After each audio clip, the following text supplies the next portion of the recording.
No, I don't want to talk to you, Jay. I want to do my stuff. So watch this. No. See, then I can still sit next to Bobby. Okay. That's my intention here.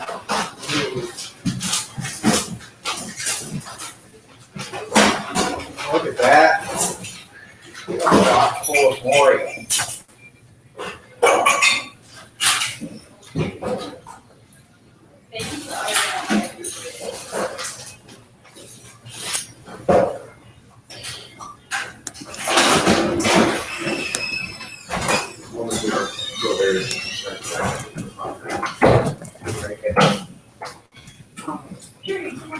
Good morning. Absolutely, and I will. Thank you so much. Can you come? No, come here. You can take my chair.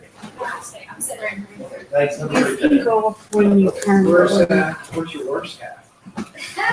Sorry, Okay, I filled them, but he took them to his open house. okay, no big deal. I just asked. How How are you doing? Fine. I understand. So, my open house on Saturday, on Sunday, didn't go. They canceled. I'm good. Just worried about your safety and well-being for your client. I have not heard back from the Dings Okay, on Gostic. I thought it looked great. So if we don't hear anything back by the time the sales meeting's in, we just go for it. Go with it. okay, Thank you. Yep.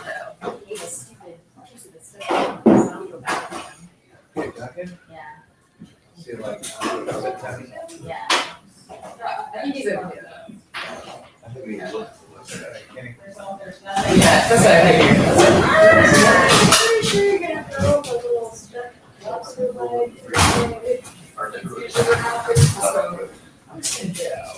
That's kind of.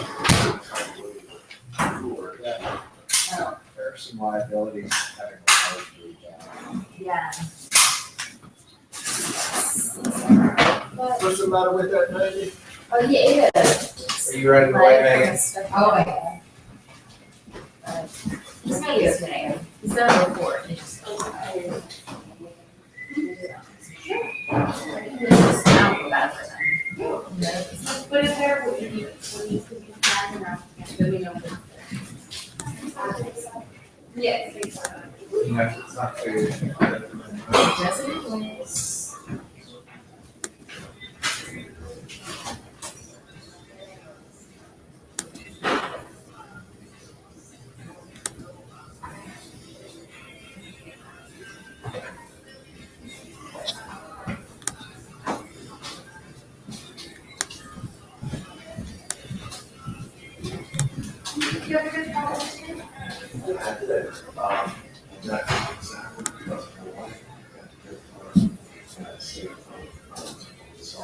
And the last night he played it, the girl was like the record of the night last night. 3 songs, so that was good. Yeah, it's fine. When you're looking for a reason to try to screw it Yeah. It's probably about. Oh, wait. Hi, good morning. Have you asked him all the time? Hey, Aaron. hey Tony, how are you doing? Good. Do you think you have like any time for all today? I need to. I really don't, honestly. Is it something Rhonda can help you with? Well, I just need to figure out how to keep re-announcing my listing. I don't, you see other realtors that keep posting. How do you do that? We're posting where? Where do you mean? Just like the blast, the e-blast, to other brokers. Well, I mean, we could do that for you, but I don't know if that helps anymore. Because John Doherty, they're those agents that keep sending their listings keep showing up to really like almost. Yeah, but Right. But Tony, don't you just end up putting them in the junk file? No, I look at them. If I get that too many times, I just said, No, I look at them. I look at them and I see if there's a price reduction, and I think about all the people that I might know that might want something like that. It's just keeping that listing in front of people. Also, I think there are probably some other things you could do. I just this don't know is that a that's gonna great help. listing that's Yeah, not yeah. going anywhere. And they're all new. Also, I wanted to talk about the leverage, the global leverage deal. Okay. I can make an appointment with you. Well, I'm just all week long. I have ads due all the way through Thursday, so that's where I am. And then I have a bunch of stuff to do for a 3 o'clock meeting that we have today. No, I'm not involved in that. So just get with Rhonda today. Oh, Rhonda can help me? Yeah, Rhonda can help me today. What about Facebook? I need to do that. I just don't know, Tony. Really? Yeah, I just don't I have a know. lot of, I know a lot of people. Okay. Get with Rhonda. I won't be able to tell you right now. Okay. Yeah. Okay. Fair enough. Sorry, it's. I knew this day would come with you. Be too busy. Remember, you know. What's that? I knew this day would come. You'd be too busy. It's finally happened, Tony. Hey, Becky. So those ads are fine. So what do I need to do? Are they ready? Or are those the I right need to size? make a couple of changes to them just to get them print ready. But yeah, they're the right size. Then and everything. the only other thing would be on the one where you see at the bottom where it says realtor, whatever. It's a Oh, little yeah. square around real. It's just kind of hard when you got the white square that says the name and then the realtor above it. Yeah, I know what you're talking about. Mhm. But it's okay. So far west. Yeah, we'll take one last pass at it. That did kind of stand out to me, so I'm glad to hear you say that. So Still there as far as- I'll make like the last few changes after we get out of the sales meeting, and then just print it out for us and look at one more time. Okay. The duplex over there on the booth.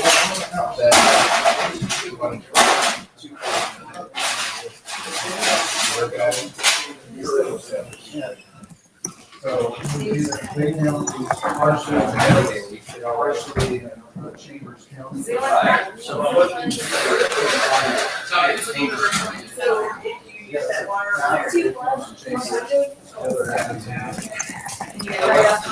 One minute before the nothing. Anyway, It's been pretty for a while. I think that. one's on 11.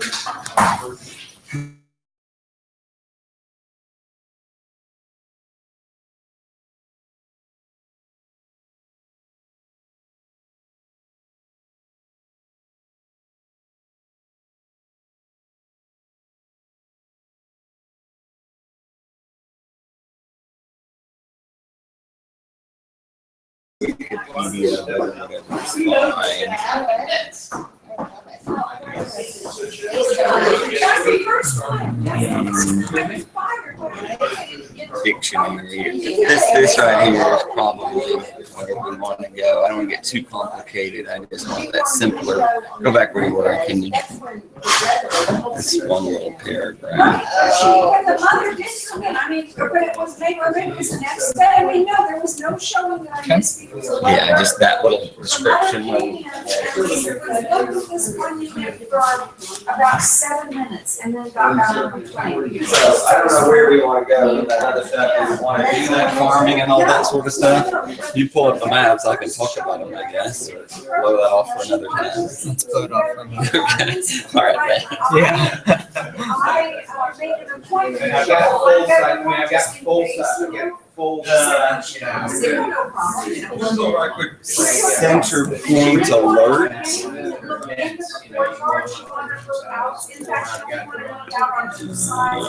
Outage, yeah.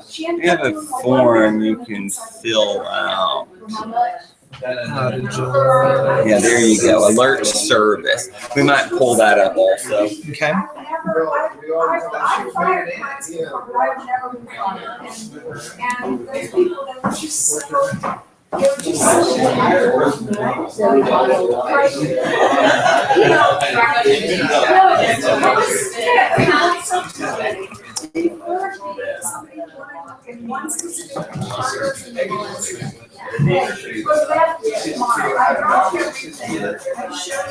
It's like, oh, now I'm gonna be here. No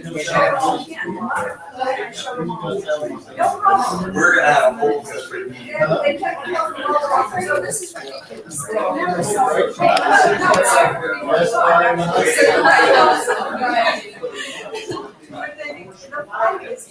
He was like her, and the mother is so super polite, but it's that face to face Dallas niceness. It's been so wonderful to meet you. Yeah. She's a good photographer. I don't have any, my last picture is from it's not good. She did a really nice job. I was like, I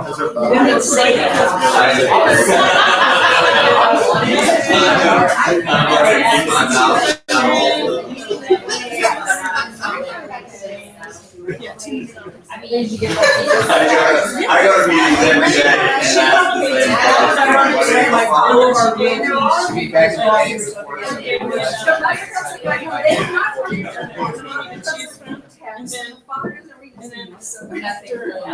and the daughter doesn't talk about how are you? and then she kind of and then a little bit, you know, like people are retouching. Okay, I think we'll go ahead and get started. Thank you all for showing up today. I greatly appreciate it.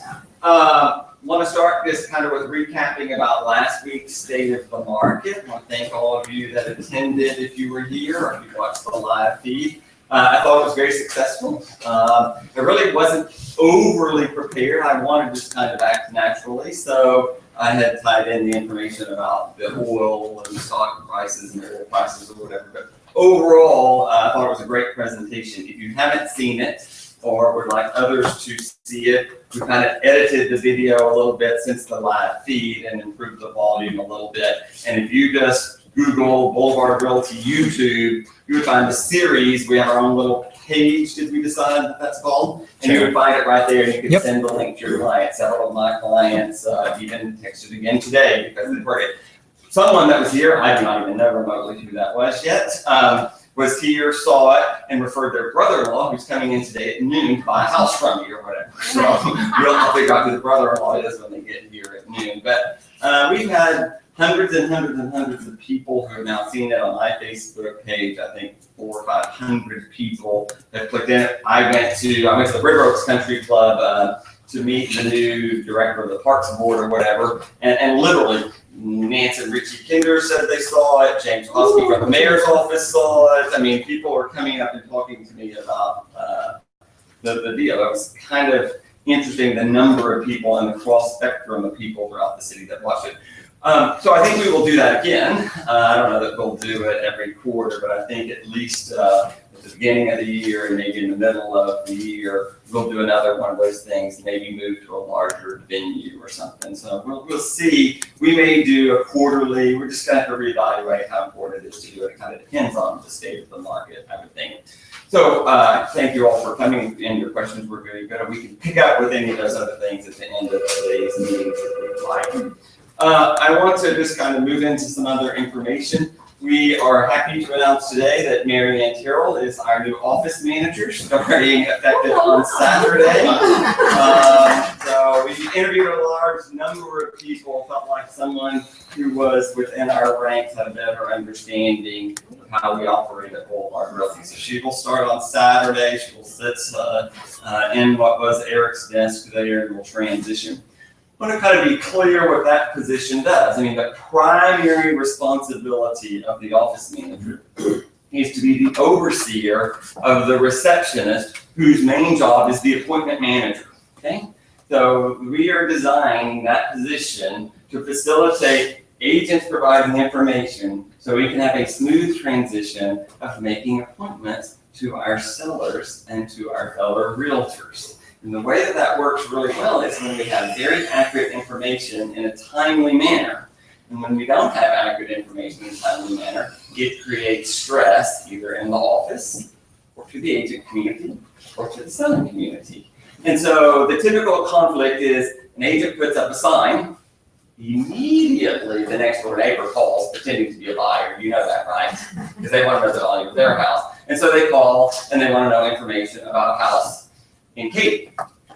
But we don't know what house it is in Katy because it's not yet on the MLS. So Selena can't possibly tell us anything. Do you know what street I'm on? No, it's a big one. Do you know what color it is? It's brick.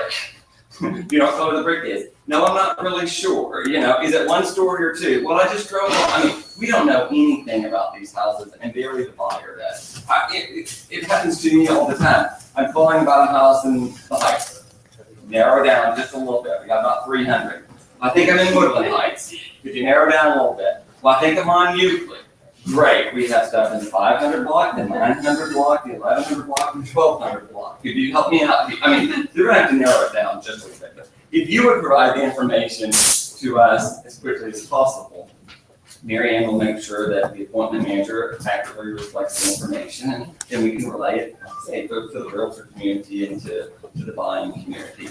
So, and status change all the time. Our typical conflict is, yesterday, Amanda Anwar made an appointment to see 510 Euclid. 8 o'clock this morning, the owner of 510 Euclid calls and the baby's sick and they don't want any showings today. And that's going to happen. Or overnight, it stormed, water came in from the balcony and the ceiling is wet. So they don't want to have a showing today. So it's a constant amount of updating of information. But we'll relay the information back to the receptionist community and back to the realtor community. So that is the number one responsibility. Helping the agents work in our environment with working computers, working scanners and copiers and fax machines, and making sure the restroom is nice and there's coffee and water and paper and Windex windows. All those things are important also. But we want to facilitate the agent's ability to make an appointment and our sellers to have a smooth transition with the appointment desk. I mean, that's the primary responsibility of this task. We want our sellers to have a pleasant experience with our appointment desk versus centralized showing versus some other firm over there. So I like the consistency of the normal person speaking to the seller, whether that's the man or the wife or the caretaker or whatever. We can get a feel for the maid schedule and the yard schedule and the nap time and all that sort of thing. I think that's an advantage to a higher level of customer service at Boulevard Rugby. So Mary Ann's, of course, familiar with our work and with open houses and the stress of 2 o'clock, and we'll see what we can do to improve some of our procedures. So if you get a chance, welcome Mary Ann, and we'll get right into it here this weekend. So welcome aboard. Summer has started. Today is the second day of summer. You might have felt might have been the heat out there. I prefer heat over cold any day. But it creates opportunities with the hurricane season. So I wanted to, and we're in the process of updating our hurricane season guide, which we updated. Are we on back agent already here? Our old one's on back agent, that'll be replaced with that one, yeah. I am in a lot of meetings. Remember, I'm involved with the city of Houston. I'm involved with a lot of people. And I mean, they are convinced that this is going to be a very heavy hurricane season. It's going to be more active than we've seen. We've been on a little pause and break. Hasn't been anything significant really since Ike in our world or whatever. They're fairly convinced that it's going to be a busy season. Doesn't mean that it wouldn't hit Corpus Christi or New Orleans or something, but there are going to be more hurricanes forming in the Gulf of Mexico, I think, and according to the experts, it could be wrong, than there have been in the past. So there's a couple of things associated with that. For those of you that are especially new or newer into real estate, you've got to realize if you have a closing and it's set for June 28th and a hurricane forms over here and it gets named in the Gulf of Mexico, Bank of America is not going to fund money on a home that's closing in 2 days when there's a hurricane over here. They're pretty smart at Bank of America these days. They don't want to loan $500,000, and their equity is then wiped out because a hurricane came through 4 days later. So they pause, and they will not fund these loans in the event that hurricanes are named and categorized. And so you've got to be aware of what's going on with tropical depressions and named storms, especially as they relate to the Gulf of Mexico. If they hit Florida or the Atlantic coast, it's probably not going to be any impact to the lending side. But it's one of the many reasons we created this little form called force majeure clause or whatever that we think is very wise for you to go and submit when you're doing a contract at this time of year, okay? And what force majeure says is basically in the property code, and so this is a reinforcement where it's like many of our other forms. We're trying to figure out in the beginning if the seller's an asshole or not. Because if they are, I'd rather know today than I would when the hurricane formed and the closing is set for June 28th. And it's now delayed because the loan is not going to fund. And they want to talk about some lawsuit or put the house back on the market and they, there are basic automatic extensions into our rule. We're able to get it up? Doesn't matter. But what force majeure says is that if there's a delay through no fault of the buyer as a result of some activity, the lender, and this happens a lot of times in the middle of the lender too. The lender's in Des Moines, Iowa. The lawyer who reviews for the mortgage company is in a small little town, and it freezes up over there and he can't get to the office. And so they can't produce the deed at the time of closing or whatever. And we're over here in sunny Houston, and through no fault of the buyer, there's going to be a delay. And when there's a delay, are these automatic extensions. People need to prepare, especially when they're talking about tropical storms, for delays in closing. I've begged this since about 2008. Plan on a delay of 2 or 3 days and be prepared for the surprise closing when it happens on time. There can be a lot of stress in my world when people turn off the utilities on the 27th. Okay? Now the alarm doesn't work, and then there's the hurricane form, and all of a sudden we're going 5 days over there, and they want me to hire an armed guard to sit over there at this new construction because they're convinced their Viking range is going to be stolen, which has happened before. And we have had to hire guards to sit at houses because of delayed closings because there was no power at houses. Don't think I haven't had that experience. So, we've had to have people camp out at the houses over here. Be prepared for delay.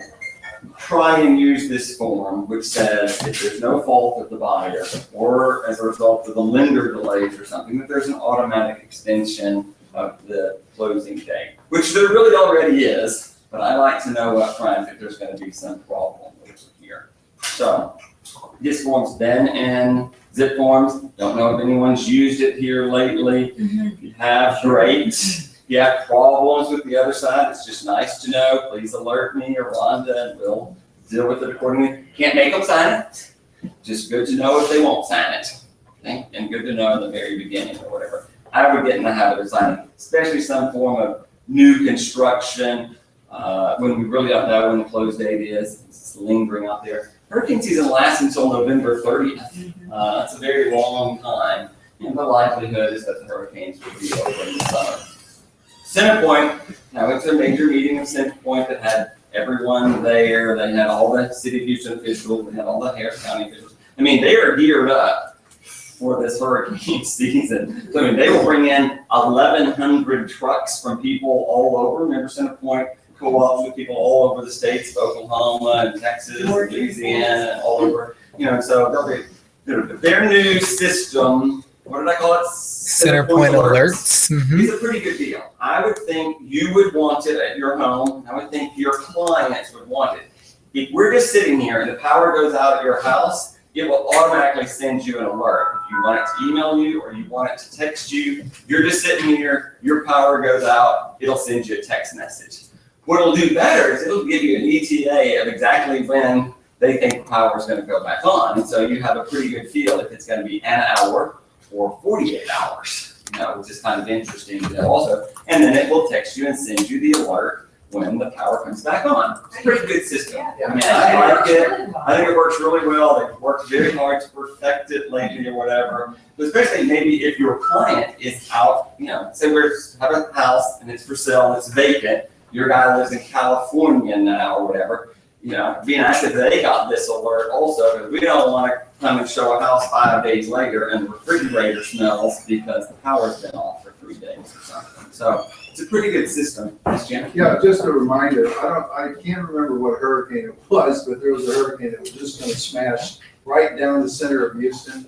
And so, I was talking to Jackie and we said, let's be clever. We're going to leave Wednesday night. It wasn't going to hit until Friday morning. You and the when we got woman off studio were in that at same I-10, 14 hours later, we were in San Antonio. It was, we did. Yeah. I know down my plywood, Yeah. my piston. No reason. I was ready. I'm ready for those people. So, force majeure clause, CenterPoint's alert, but I want you to know, the next stress that I have when these hurricanes form and you leave, you had 10 listings over there, so I've got a problem, I've got a liability problem in the event this hurricane comes and your sign who's on West Temple flies over into someone's window on West Gardner Street. You know what they're gonna do? They're gonna expect me to pay for it. Because I had the liability of a metal projectile. And don't think I don't have frantic mothers and frantic people calling me all the time when a hurricane comes and we don't remove all the signs. So we will have to remove basically 300 signs and do something with them. Secure them in the garage, put them in the front entryway, or whatever we're gonna have to do until we can go put them back out. So I need for you, and I'm okay if you hunker down, I'm okay if you go to San Antonio, so long as we're responsible about it and we deal with the potted plants and we deal with the wind chimes and we deal with the patio furniture and we deal with the signs in the yard and make sure that they don't fly over into the neighbor's house or into our own houses or whatever and create a problem there. So this kind of outlines basic responsibilities that I think that we have to inform our sellers. It's normally not the sellers that are in town that we worry about, it's the sellers who are out of town. And I have done this before. You don't know how many people want me to go over there and plywood their house in the middle of a hurricane. And I have done it during Rita and night before, and we ain't doing it anymore. I mean, we just are not going to be able to go make Frank and Mario go over there and plywood the second floor window on a townhouse just because they're worried about the tree next door flying into it. We just probably aren't gonna do that anymore. And I decided it almost does more harm to plywood these houses and unplywood the houses, then try and patch the holes and repaint than it does just to hunker down over there and see if the tree goes in or not. You know, we're fairly organized as a company. We got a chainsaw, we got some tarps, we got some generators, and we've got some stuff. When things happen, we can go deal with it. We don't have enough for 400 listings, but I mean, I think if a tree fell on a house, we would be able to go over there and do something as quickly as possible. It's the water damage as a result of the trees and things that cause more problems than anything. Not necessarily even the tree coming in, it's the water that comes in after the tree comes in. Sure. That gets us into the problem there. So just wanted you to be aware, pay attention to what's happening in the Gulf as these tropical depressions form, pay attention to the lenders, see what's going on over there. And like I say, after a hurricane, it's like a flood. We're experiencing these appraisers are having to come back one more time. If it is being a disaster area, then anything, even if it's been appraised, is going to have a second appraisal over here. It's just part of the federal guidelines that kick in there. Questions about hurricane or? How do you get Center Point alert? Sure. Can we just send them? I'll send you a link right now. Yeah. Power alert service. You'll need your meter number.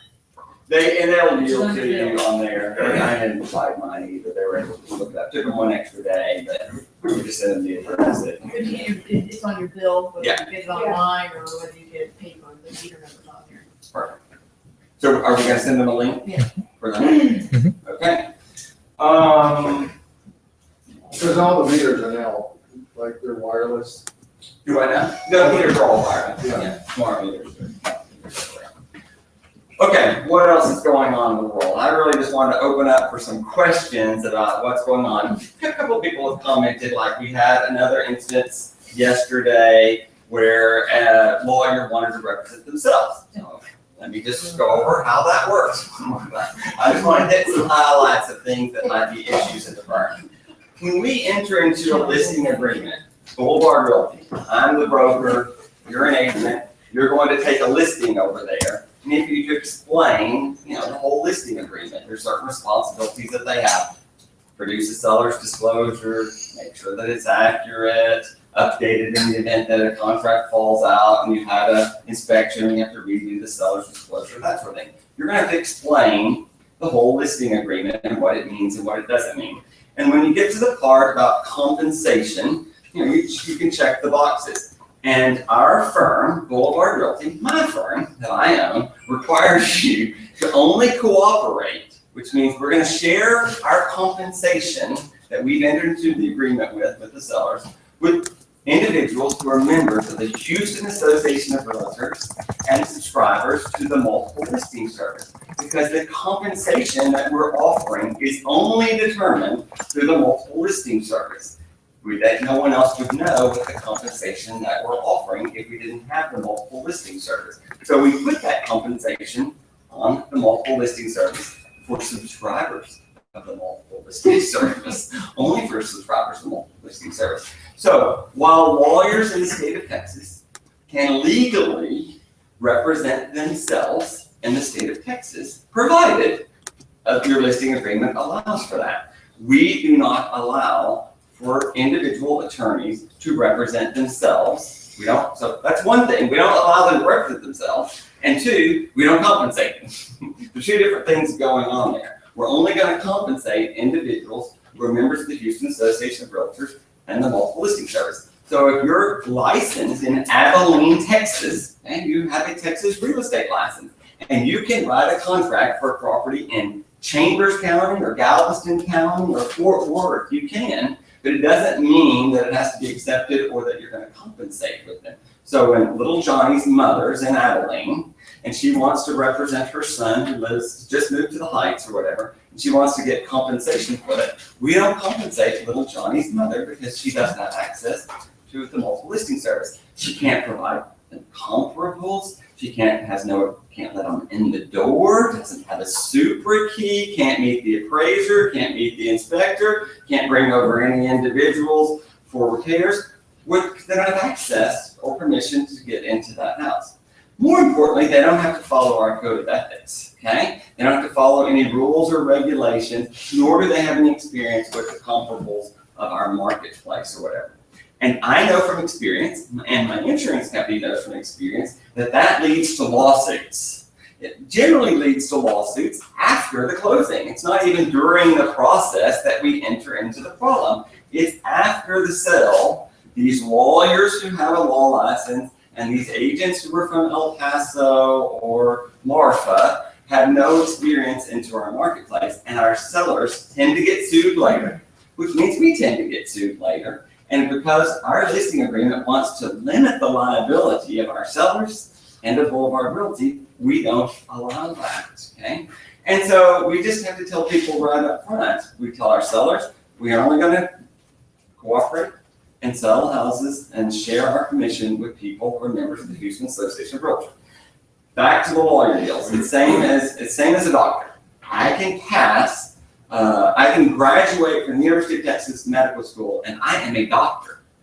But that does not allow me to go right over into MD Anderson and perform surgery tomorrow, right? They don't allow me at MD Anderson. Even though I'm a doctor, I can't get in there. I don't have any privileges at MD Anderson. I don't have any privileges at Memorial Hermann. I don't have any privileges at St. Luke's. You have to be invited. You have to be vetted and join, and then they're held to some standard at St. Luke's Hospital. The same thing applies to realtors and lawyers as it relates to writing contracts. So, our recommendation to them is that find an agent who, if you're conscious about the money, then go find an agent to represent you, because at least we have Boulevard Realty and the Houston Association of Realtors and the Texas Real Estate Commission can hold that person accountable, because now they're representing them and they're responsible for providing comps, not me. They're responsible for explaining them about inspections and holding them to some standard on mortgage and mortgage fraud and those sort of things. So it's fairly clear in my world how it works. And I have a lot of experience as lawyers trying to represent themselves. And you may not have that same level of experience. So we have to role play into that experience so that you're familiar with how it works. Yes, Drew? In my experience with this situation, the lawyers will say, it is illegal for you not to compensate me. They will state all kinds of crap. I have a listing agreement with my seller. And that's the point, is you have to go back to our policy is. Yeah. And if they don't want to do it, And our contract is our. That's right. Our listing agreement is with the Yes, seller. our contract. Our responsibility is only with that seller, and we're limiting the liability of our seller. And our seller, you can write whatever, and you can write whatever contract you want. I will present it to my seller as we're required to by law. But we're going to advise our client not to take that deal. We're going to explain to them, we would almost prefer to terminate our listing agreement. You guys deal with that on their own, because I'm telling you, that is a lawsuit waiting to happen. It is much better, and it's very easy for them to go find some Champions realtor who will kick them back to fee and keep $500, and then we can hold that person accountable, and that's fine. If that's what they want, go find one. It's in our best interest. I think there's a better way to say, look, we're happy to represent you. Since there's no reduction of the price and there's no compensation, let us represent you as an intermediary, which our firm represents probably 33% of the time. We have the best listings and we have the best buyers, and so we're going to sell our buyer our listing. We can tell you anything that we could tell Amanda Anhorn over there. And so let us advise you on the comparables, shepherd you through the process of the contract, help you with your inspection, shepherd you through your appraisal, get you appropriate homeowners insurance, get you through the walkthrough and the closing, and let us help you after the sale.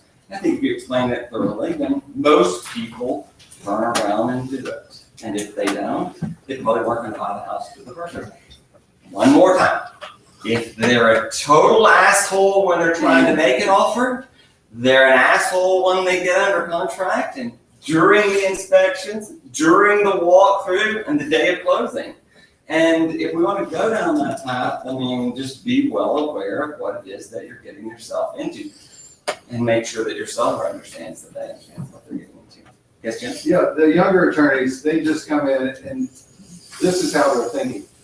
I want to negotiate directly with your seller, and I'm going to get him to reduce the sale of the house by 3%. After our listing agreement's over, feel free to contact them. Until then, I'll turn you into the bar of Texas if you know that. So you just go right ahead and let them know that we have a signed listing agreement with our sellers, and we're not going to do that. And I'm not going to let Amanda Anhorn's client deal directly with my client, nor am I going to let a lawyer, nor am I going to let somebody else from Appleton do it either.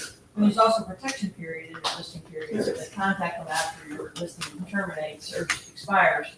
And they do it within that time period, then they also could be. Could be. We rarely have it. Yes. So you have to be prepared for the question. I'm a lawyer and I like to represent myself. You're entitled to do that in the state of Texas, but our listing agreement doesn't allow for us to compensate you for that deal, and we don't allow attorneys to represent themselves. They must be represented by a member of the Houston Association of Realtors and the Local Listing Service. And it's not like I don't have agents that explain that pretty well. And then that lawyer's up and wants to give me a call, and I take a copy of your listing agreement, email it right over there to them, and I explain to them, my seller is trying to sell a house and trying not to get sued in the process. And one of our ways that we make sure that they don't get sued is make sure that people don't represent themselves. Because I can show you statistic after statistic that shows the number of lawsuits for people who try to represent themselves and then win lawsuits with the seller after the closing. And we don't feel like that's in our seller's best interest. If they want to do that, we'll visit with the seller once again about it. But when I explain it to the seller, we've never had an instance where the seller agreed to allow the lawyer up to do that. I mean, you'd be surprised the number of lawyers who have agents that our sellers don't want to do business with also. Remember? Oh, yeah. And lawyers can be pretty lawyery during the process. So sometimes we're glad if there's people. I want to point out on the listing agreement what they're supposed to put in there. Yeah, if you don't know in the listing agreement, when you check, you're to check compensation, the first little box says that you're going to offer 3% to members of the multiple listing service. And the next box, it says other compensation, you're going to make sure that you check NA or 0 or nothing. You're not going to check the box on the listing agreement that says we're going to pay people who are not members of the Houston Association. We're sub-agents. We don't allow sub-agencies. Sub-agency is, again, when a realtor, Amanda Anhorn, brings us a buyer and says, I just want to represent the seller. I'm just bringing you the buyer, but we're both going to represent the seller. I don't need Amanda Anhorn to help represent the seller. I'm already doing a fine job representing the seller. If she's not going to represent that person as a buyer's agent, then we don't need them. So we don't allow sub-agency either, which is where you're just bringing this person, like it could be a Zillow kind of person, grabbing one of these leads and coming over, and they want to be a sub-agent and not represent the buyer. They just want to represent the seller along with you. We don't allow that. What is it that They're just capturing this buyer. The buyer themselves generally do not even recognize that they're not a buyer's agent. They just know that they're a licensed real estate agent. They're just bringing you a lead more than anything, but they're not representing them. That's the big difference. They don't think they need to get the buyer to use them as their agent. That's right. They're trying to get a piece of pie. That's right, that's what they're trying to do. Absolutely. And it's not uncommon maybe in other states, but it's fairly uncommon in Texas and fairly uncommon. I mean, we're basically the buyer's agent driven. We used to never ask these questions, but when we used to make appointments, said, are you a buyer's agent or not? Like, what was your alternative if you weren't the buyer's agent? You were the sub-agent, right? You gotta represent somebody. So if you weren't the buyer's agent, then you were representing the seller. And remember, when there's a sign in the yard, we are realtors basically representing the seller. You're bringing a buyer on behalf of that seller. We need the permission of the buyer to serve as their buyer's agent, which of course, why wouldn't they want you to serve as their buyer's agent? But I mean, theoretically, especially when it's a Boulevard Realty, we represent the seller. We don't represent the buyer without the buyer's permission and then the seller's permission for us to bring a buyer. We've gone over that before, but yes. What about referral fees to other agents? Their referral fees are very common in our industry. So if you have a client and a relationship with a client, or someone else does, and they want a referral fee, it's not uncommon to pay a referral fee. Especially, I mean, I get them all the time. An agent in the Woodlands who does not know the inner loop, you know, they're at Keller Williams or something, and they just want to refer to me their brother or whatever and pay them back a 25% referral fee or something. It's fairly common. I don't have an issue with it. We're going to take the broker. Do they have to be a Texas Yes, they real do. estate agent? Yes, So they it do. can't be an out- That's correct. Have to be in Texas.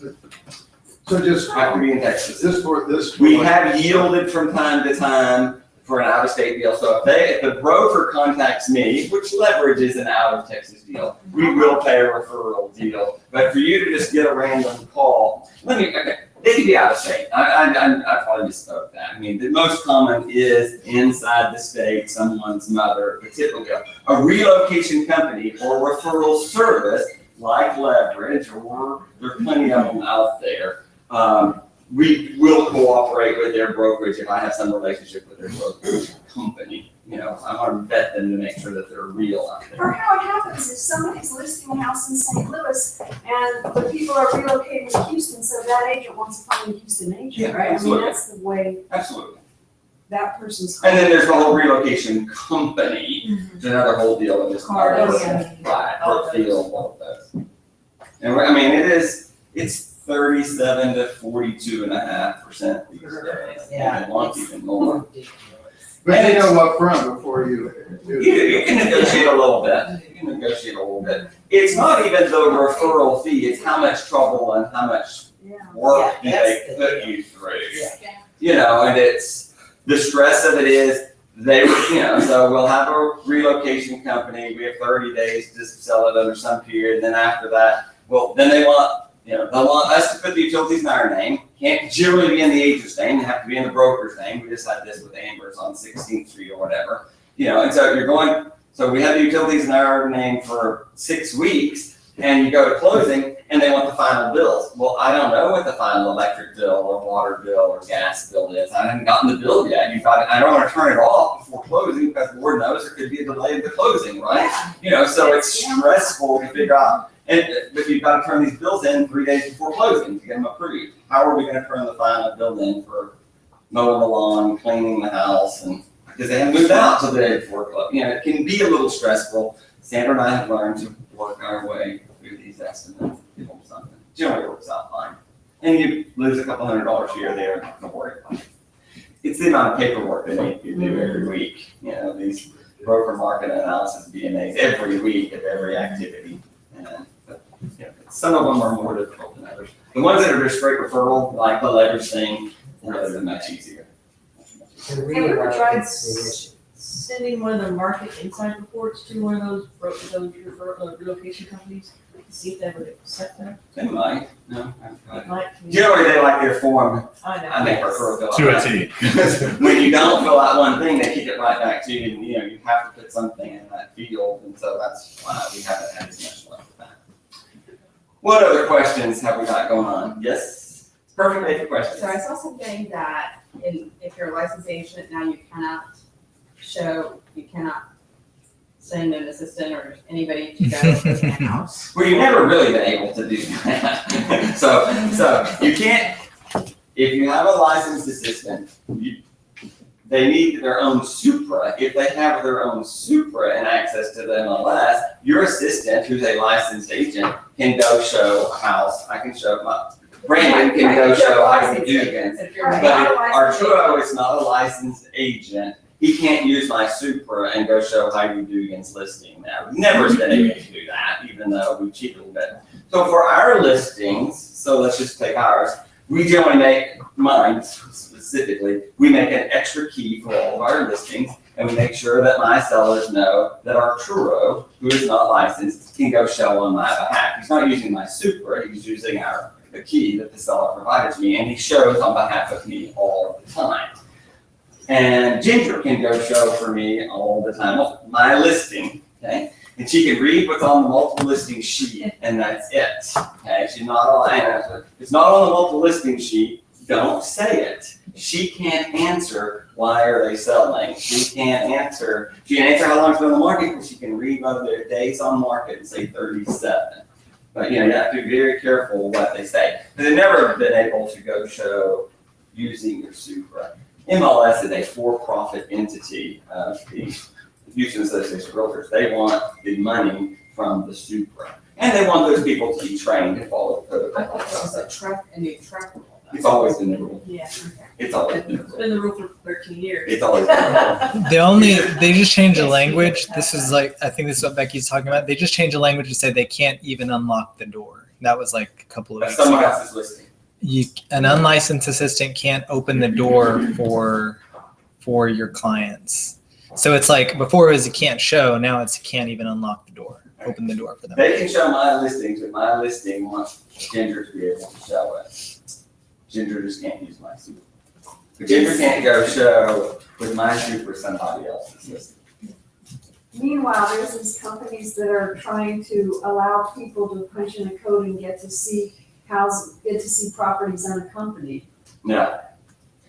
And there are plenty of go and show combo boxes, that are out there, whatever. Still, theoretically, you should be licensed agents to go and show those listings. Remember that MLS Platinum, the deadline is at the end of the month or whatever. There will be some disruption over the years. I mean, you're going to default to the non-platinum automatically if you haven't signed up for the platinum. We can tell how many people have signed up and are not broker code, right? Mhm. And so, but be aware of that. If you want to, the market insight reports and some of these things, you're going to have MLS Platinum.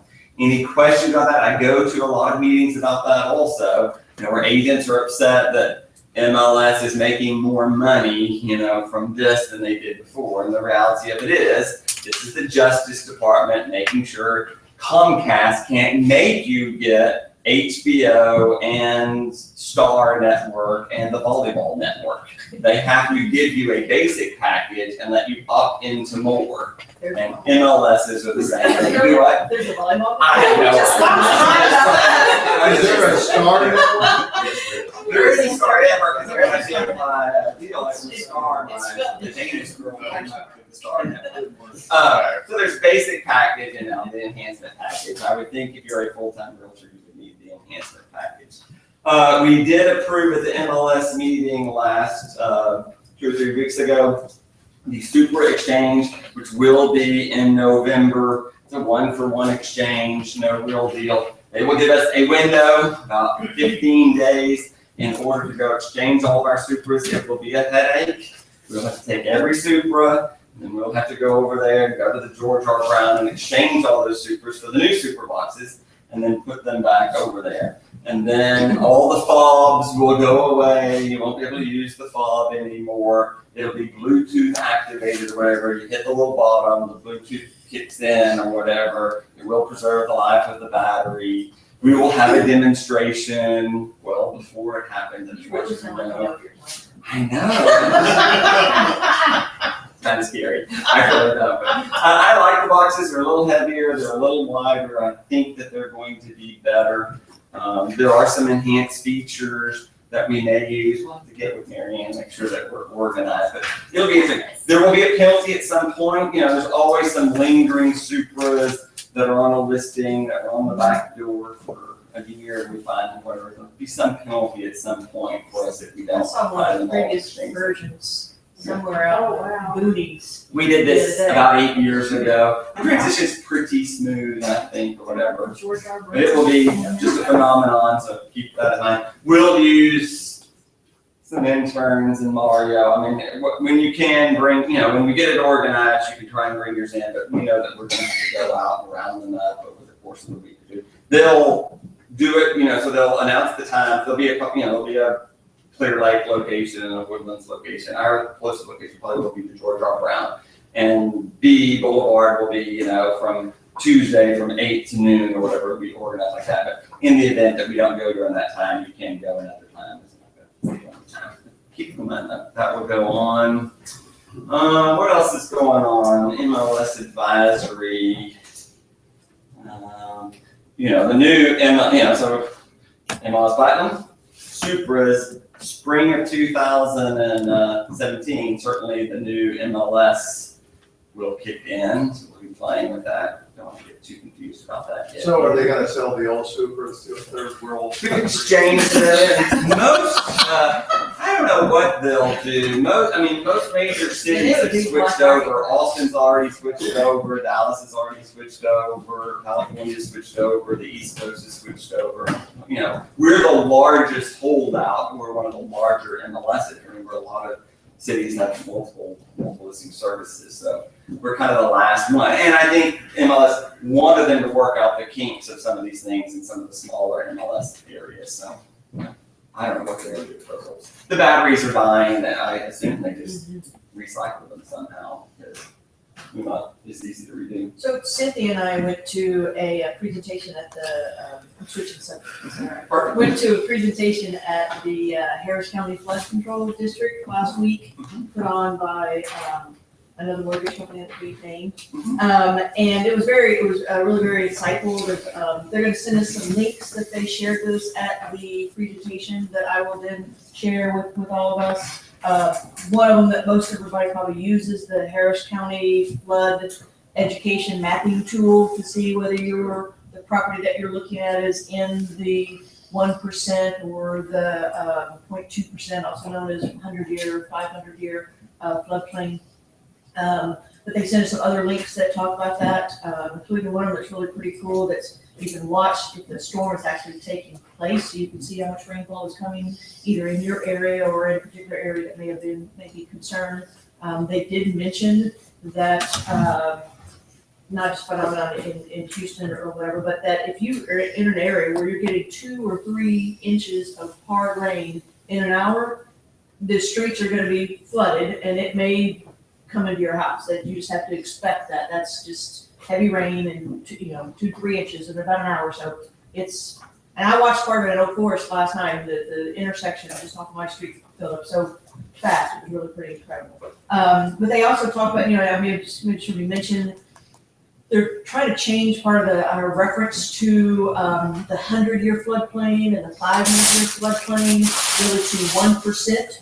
And 0.2%. The 100-year floodplain is really, that property has a 1% chance in any given year of flooding.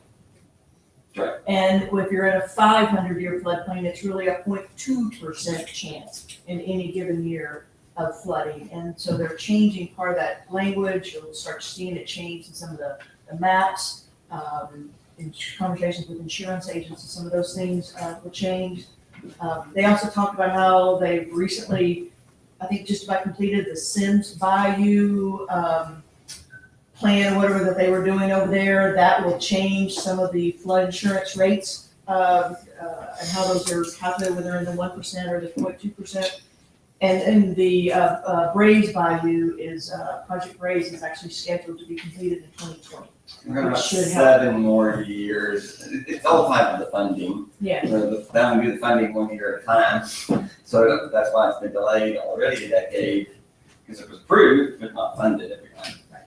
And then they also talk about they actually strongly encouraged everybody to have an elevation certificate on their property. And they also talk about if you are in a 1% or a 0.2% floodplain, but the property that you own or that your client owns is elevated above what that level is, there is a process to go through and actually get, like they say, a LOMAR, a letter of, what that stands for now, something. Anyway, a letter that essentially says, I'm elevated above that and therefore don't have to pay the higher insurance. How does that differ from a certificate of elevation? Sometimes the LOMAR is a part of that, Oh, and sometimes it isn't. And I wasn't completely clear on all of those things, and Annette had more questions, but it certainly helped me know that there was, we have use for that. Haven't mentioned surveys in a while, but while we're on that, because elevation certificates, like, sorry. We just had an instance last week at the planning commission also. People bought the house at the corner of 8th and Beverly, I guess it was. And they bought an old house, they were gonna do new construction, and they used the old survey from when the house was there. I don't know exactly the year or whatever. The survey was wrong, so it showed a 15-foot build line. They went, they got their drawings, they got their permit, they started building their house, and all of a sudden, they discovered, when the building guy got there, that there's an 18-foot build line, not a 15-foot build line. And they did have to go move their house 3 feet after it was under construction or whatever, because their survey, they used an old survey. They didn't use a new survey. And that building line, which there was this thing, in the deed restrictions, it said 15 feet. That's what they looked at, whatever. But there was a prevailing build line that was done in 2003. It's been there quite a long time. And every house was set back at 18 feet. And they pushed their house back after they did the foundation on the first floor and removed it, pushed it back. Do you want to talk about historic? No, I don't want to. So, on an elevation certificate, when's the best time to order it?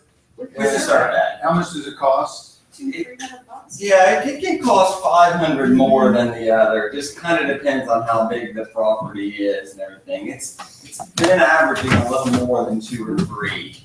All the surveys have gone up a little bit here lately. Is it cheaper to get it at the same time you're getting the survey? Yes. I would say if you are in a 0.2% floodplain, it may be advisable to do that because the way those flood plains change, It's a moving target. it's a moving target, right? So you could be in a 1%, and if you, especially if it's elevated, it may behoove you to go get that down and have some of that stuff that you might need in the future.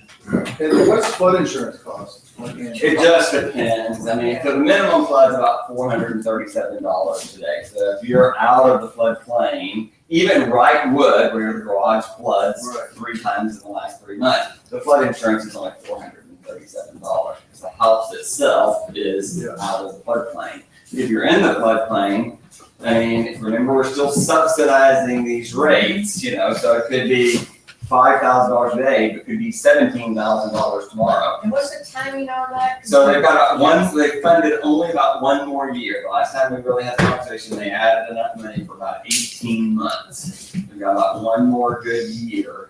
But 1 more good major storm like Sandy or one of those things, I mean, it'll be out of money. And when they're out of money, if Congress doesn't authorize the deal, and it's the same thing. If the house is flooded 3 times, it's hard to get a Nebraska congressman to go over there and add more money from Nebraska to the flood money to, insure people who are in a high risk area. It's pretty hard. Did you have a question? Yeah, it was, you kind of answered it, but what about the areas that are 100% chance Of flooding. of flooding? I'm Are not trying not to sell considered those a houses. floodplain, right? I mean, like, I've lived on Colquitt for 15 years and it's flooded The every. street or the house? street has flooded. Oh, every The things that I'm learning more, the streets are designed to carry water. Yes, We are rerouting more and more water to the streets from these other developments. That's the way it's designed, and they're designed to hold the water and shepherd it as it can get to the bayou. When the bayou fills up, it takes longer for the street to fill. So I don't see any way when the city's growing and there's more concrete and less green space every day that the streets don't continue to flood. There is no, we're in these meetings all the time. They designed the streets to carry 100-year floodwater. but the capacity of the bayou is only at 10 years. So if I have my gallon of water and I have my pint cup over here and I keep pouring this gallon into the pint, there is nowhere for it to go, right? And that is the setup that we're in. And there is not enough billions of dollars to solve that problem in my lifetime. There's not. So why don't they consider that a floodplain? Because it's the house itself, when you get the permit, they're not permitting new houses that are designed to flood. So since Allison, you cannot find me a house really that has flooded since Allison of new construction. You can find me an old house, you can't find me a new house. And so theoretically what the city's done is, all right, we're gonna take responsibility of everything new, but if it's flooded in 1950, and it flooded in 72, and it flooded in 89, and it flooded in 95, there ain't much they can do about that, except, it's gonna be on city council here again in just a few weeks. Are we gonna take all those houses along Barker Cypress and they've been there 40 years, and their house just flooded for the first time. Not gonna let them rebuild that house? We're gonna take their house and take it away from them and take those neighborhoods, whatever, and the city has to go and decide this. Are we gonna let them rebuild or not? Or are you gonna make them raise that house, and it's a slab house built in 1965. You're gonna make them raise that house 4 feet? How's that gonna look? How are we gonna raise that slab house 4 feet? What do you put underneath it? What's the cost? Yeah, So and they don't have. floodplain basically means you're ensuring an area that would need to be rebuilt, or? So you want the structure itself to be built out of the floodplain. So I can build along White Oak Bayou here, and I can build up such that the street's gonna flood. It's gonna flood. The water might get into the yard, but it's not gonna get into the house. So it's the cars you have to worry about more than you do the houses half the time. We have way more car damage than we have house damage every time there's a major deal. I don't think the streets are gonna get any better. No, they did talk about that in the meeting, that the street, just like Bill said, the streets are designed to hold and to carry the water. And the, the drainage Yeah. is going to get any better in the inner city. Right. It's Well, not. I mean, they can do some things to the bayous, but a lot of the bayous have been drenched a number of times already, so there's not, so like Bill said, they're kind And of. we're flowing to the Gulf of Mexico. Right. The water from Waller and the water from Hitchcock, and it's slowly still making its way through here. So at Buffalo Bayou, because I was concerned over the weekend, my dog park looks like shit over there. Why don't we go and fix it? Is there not enough money? If I was doing work, they do not expect Buffalo Bayou, right over there at Sabine, to crest until the middle of July yet. If it didn't rain anymore between now and the middle of July, they're not sure that the crest point is July 15th. So the water still could rise into Johnny Steele Dog Park over there. So they don't want to spend any money on Johnny Steele Dog Park. They got to do a good PR job of explaining we're still getting the water from the Katy Prairie down to Champions and down over here to Acres Home and flowing down over here through Shady Acres. And I mean, it takes a while to get all the way to the Gulf of Mexico. And we're in the hurricane season. Then we're in the hurricane season. Yeah. So hurricane I asked them at that FEMA. Yeah. June 1's November. June 1, I asked them at that FEMA meeting, Rhonda, what happens to these houses that their flood insurance increases so much it becomes more than their mortgage, and then they can't sell their house and they're stuck, and then we got these shanty towns and some of the subdivisions. And he said those houses are probably already on their list of identified buyouts, and they've got how many hundreds of houses on I those? thought did they say something between 20 and 30 neighborhoods or whatever else that were in part of that? They had some neighborhoods where they had bought out everything, but maybe 5 or 10 houses, and some of those folks were like, we're not even though they flooded every time you get an inkling of rain over the last few years. And they're saying city meetings and saying that's destroying the fabric of my neighborhood. These things are weed infested lots over here that we're not maintaining, and we've got these islands of a few holdouts of these And they're trying, houses. they're Just trying to. doing more harm than good. I don't think we should buy houses at a time. I think you must buy the entire block and create a park out of it or something. And not just, if there's 15 home sites, leaving one doesn't do any good for the one or the 14 or the city. They said they couldn't force them to sell. Yeah. It's just taking law. They said they couldn't force them to sell, but I think in some ways, if you do go buy all but 1 or 5 channel address, your likelihood that you can finally get those people to do it may be a little bit increased. They may not all sell. But they did also talk that when they are able to do that, their plan is to return it kind of to a natural state that will also help with the flooding, and that kind of thing. But we don't have to let those people get flood insurance anymore. Well, At a it won't make subsidized economic rate. sense. Do what? It won't make economic sense Doesn't for the it? buyer. That's right. I mean, if they're buying a $200,000 house and their mortgage is whatever, and the flood insurance each month is more than that. I mean, the flood insurance rates are going to be Yeah. $15,000 to $24,000. What their mortgage is. I mean, that's what it's going to be at some point in the future. Yeah, you discussed that at an earlier meeting. Old school, the lots, the back of the lot was lower than the front of the lot. And now they're making the back of the lot higher than the front of the lot. For the last decade, it's, neighborhood like the Heights, typically we drained into the alley. In about 2003, 4, 5, 6, the city changed and wanted to, so if you have a new permit, you do 50% more in your house, then you must drain to the front of the street, which created an environment, those that would know 50 years go this way, and this guy goes up here. Okay, this guy has to take his water, keep it on his property, and drain to the front. When this drain goes back here, there's nowhere for the water to go except in his garage. Right. And that's the reality of it. And that's what happens. What is it, like when Fox does an inspection and they're telling you what all they include, they use the word elevation, something, what are they talking about? Well, they're talking about, they don't want water, they're typically talking about underneath the pier and beam house, that the water collects underneath the house and sits there. There's not enough ventilation for the water to evaporate quickly, so they want to raise the elevation of the house to keep the water from getting under the house and drain out from underneath the house or never get underneath the So house. what is Fox saying? I think you're not answering the right. What question are we talking about? It's a good question that you're answering. Yeah, it's a great question, exactly, but I think Becky's asking something else. So, when Fox tells you what they do, they include something and they use the word elevation I in think it. that's. And I don't know what they're. They're measuring the That's levelness inside. of the house. Yeah, So, exactly. yeah, they're telling you the slope, you're allowed an acceptable slope, even in new construction. You can slope 2 inches over 20 feet or half an inch over 9 feet. There's a code for it. That's all that they're about. Yeah, sorry, didn't know what elevation you're talking about there.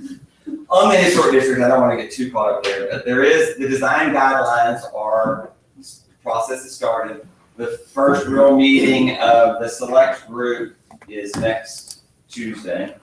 So there are representatives of the building community and the preservation community, and each neighborhood has kind of these representatives, the core group. I represent the mayor's office. And they'll do a little preliminary work, and there'll be lots of community meetings going on for people. Here's my deal with the design guidelines. Here's the biggest fights I see. Size, the scale of them, and there's a reigning thought that the predominant addition, whatever it is, should be subordinate to the existing house. If you use that mindset, and I think we need to educate the people, that's the reigning mindset. You buy an 1,100 square foot house, and here's the problem in my neighborhood. Forget anything you've ever seen or they've ever done, because we've got a different ordinance. It doesn't matter if they did it 3 months ago, or 9 months ago, or 9 years ago. That's gone away, So we see these 1,000 square foot bungalows with these 3,000 square foot additions, okay? And they say, what's done all over the neighborhood, and it is. Do not believe that you're going to be able to do that anymore. You will not be able to start any addition except at 100%. You're not going to be able to encroach 5 feet into the house and start your second story addition. You can start at 100% and do some addition, and it can be 2 stories at 100%. You're not going to be able to encroach. Not going to be able to have this massive addition to a small house. And then here's our conflict. If I have this window in the house and I do an addition, Can I add windows that look like this, or must my windows be different? Because the reigning historical philosophy is that the addition needs to look like an addition. They don't want a seamless addition. They want a delineation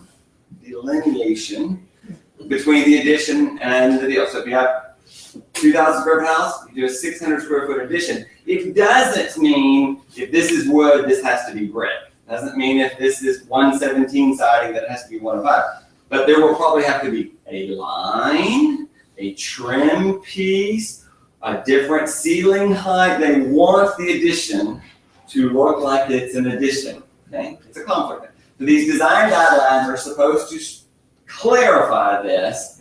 You know, whether or not the windows are the same or not. Whether, you know, so we get these, even the small ones. You get a house, you do an addition in the old 6th ward, and you got 1,200 square feet, and you're adding 400 square feet. You got 6/1 windows. They want 1/1 for the addition. They don't want the windows to look the same. It's a constant battle. These are the fights that we're going to have over the design guideline. Each community is going to be able to decide. So the people are going to have to go over here and attend the public meetings and say, this is what we want, or this is what we feel is appropriate in our historic context. I do think that they're going to win in that the addition is going to have to look like some addition some way. And like I say, and our fight is, I don't think that means, I think you're going to add a trim piece like this right here. I don't think it's going to be, the original house is white and then back of the house is red. I don't think it has to be that stark. I just think there has to be some delineation. So that first meeting is next week, and then we'll keep going. I don't anticipate this being resolved for 1 year. Yes, Jim? Yeah, I went to a historical meeting with you. And they were making an addition on the house off of Washington, and they wanted to do an addition, which they finally approved, but one side of the historical commission wanted to use the same window, and the other side said it has to be a different one. There's no design guideline, yeah. They wouldn't approve the same window, but they approved a different one. 424 Euclid is on the NLS. That couple bought that house about a year ago. They submitted 3 times. They've never been able to, and 3 totally different plans. Couldn't never get anything approved. Now put the house back on the market for what they paid for it. So what are they going to lose? $40,000 worth of architectural fees, 1 year of interest and taxes, selling it, losing 7% on the same sales price that they paid a year ago. Calculate the loss. Yeah, $75,000 to $100,000 loss. I think they didn't have very good advice on what they could do when they bought the house. The realtor community is going to have to be knowledgeable about what you can and cannot do. And there's actually no guarantee whatsoever, but there will be a higher chance of knowing if you have a design guideline. We will be up there fighting at City Hall, and we will be screaming if they create some document of a design guideline that's not clear. It needs to be clear so that people understand, not so vague that you're not sure if you can do it or not. So that's going to be the issue. If your client wants to buy in a historic district and modify an existing house, talk to us. Yeah, I mean, I have attended every HHC meeting this year. I sit through from the beginning to the end. I'm over there watching it. I have no dog in the hunt other than I'm just educating myself on how this commission is voting compared to the ordinance. And we'll see what changes we can make after that. Yes, ma'am? So this house that we're talking about, 424 Euclid.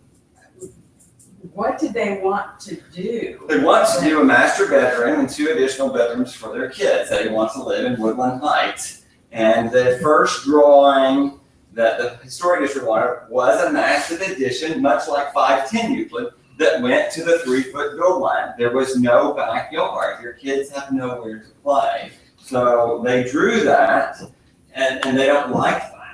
So then they were trying to move the house forward and get some backyard and build over the garage. And the garage and the addition looked too similar to the original house. They wanted it to look different. They want to lower the threshold, they want to lower the ridge height, they want to change the material in the windows. And they never could get into any agreement of what the homeowner wanted, what the historic office wanted, and what the commission would accept. And they were also encroaching the final. Which means they were bringing the house into what was the original house. And literally, and while they have approved it, a few of them, and if it's 3 or 4 feet, and you have a 2-story house, and you have a 1-story little portion, and you're a little bit of that, I mean, maybe you could get that approved, but the likelihood is that you're not gonna get something that starts before 100%. That's the encroachment issue. The 100% is like you build at the back of the house and You go. start at the back of the house, there's usually not an issue with that. Yeah, it's just when you want to build inside. But if you are in a 100 square foot lot, 5,000 square foot lot, and you're already back at 70 feet, you start doing some addition, there is no backyard. Right. There is no backyard. And then Pretty hard to sell a family house with no They want to backyard. approve that. Yeah, they'll approve that just fine at the historic commission with no backyard, they don't care about the yard. Yeah. That's what they They said. don't care about the We yard don't- structure. Do not care about your children playing in the yard. It's another thing. That's how they only care about the history of the structure. That's exactly what- That's exactly what. Yeah. The ordinance does not allow them to consider economic impact, resale, none of those words make any difference anymore, you're just speaking German over there. But I am perplexed. Why don't we want something that is cohesive? Why don't we want to? Because they want to be able to, because what, But so if as a I, neighborhood, why don't I want? oh, we do. We do. We do. But they don't. They want to be able to tell the historian, you can't take the, they want to be able to see the historic nature of what was original to the neighborhood. And when you do these additions and you can't tell what was original and what was not original, it destroys the history of the neighborhood. Wait in a their minute, mindset. I'm not Stephen Fox, but I can recognize the windows from the street, like, they're not gonna, how exact. Well, there's a national guideline, the Historic Trust National Guideline or something, that says you should delineate from the existing to Yeah, the. don't want to get too caught up here in But this. people can't tell, I mean, you don't But have if to be a if you take 1,200 square genius. feet and you reside the whole thing and it's 1,600 square feet, you use 170 sided, and you can't see where the old house was, that's what they don't want. Okay. Very much like historical, about preserving what's already there. So they don't pay that you get local. And what they told me, Ryan at 122 Payne over in Germantown was, they wanted people to be able to see where the addition was, so that if they wanted to take it off and restore it back to its original. Tear off the they could addition from the easily do 60s or that. the 80s and put it back to what it was. And that works great, we had 5,000 square feet to begin with, but are they gonna tear it off when they had 900 square feet, or they were gonna go make it back to 900 square feet? I wouldn't think so, but what on them? Everybody should. But all that would be back in micro units in That's right, 2,100. exactly. If it's an empty lot, they want it to look like it's historic. It's a product of its own time. You can't be a knockoff. I mean, it can, no, they like, even in Broad Acres, they approved a modern house in Broad Acres, one of the more historic neighborhoods where, because they do not want it to look, when it's brand new, like it was an old house. You need to be, it's a product of its own time. They're okay with that.